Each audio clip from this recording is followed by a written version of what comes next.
কও আকাশের চান আমার সুন্দর করে ভালো করে দিবেন।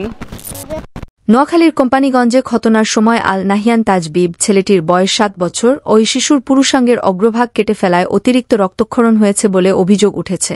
বুধবার ২১শে ফেব্রুয়ারি কোম্পানিগঞ্জ উপজেলা স্বাস্থ্য কমপ্লেক্সে এ ঘটনা ঘটে।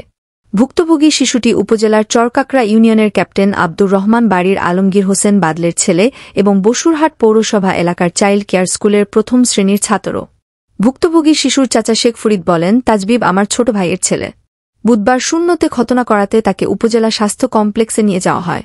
উপসহকারী কমিউনিটি মেডিকেল অফিসার বিজয় কুমার দে ও সৌরভ ভৌমিকের তত্ত্বাবধানে শূন্যতে খতনা করানোর সময় তাজবিবের পুরুষাঙ্গের অগ্রভাগ কেটে ফেলা হয়। এতে অতিরিক্ত রক্তক্ষরণ হয়। এ সময় কৌশলে ২ চিকিৎসক পালিয়ে যান। কোম্পানিগঞ্জ উপজেলা স্বাস্থ্য কর্মকর্তা ডা মোহাম্মদ সেলিম বলেন, বিষয়টি শুনে তাৎক্ষণিক জরুরি বিভাগে যায়।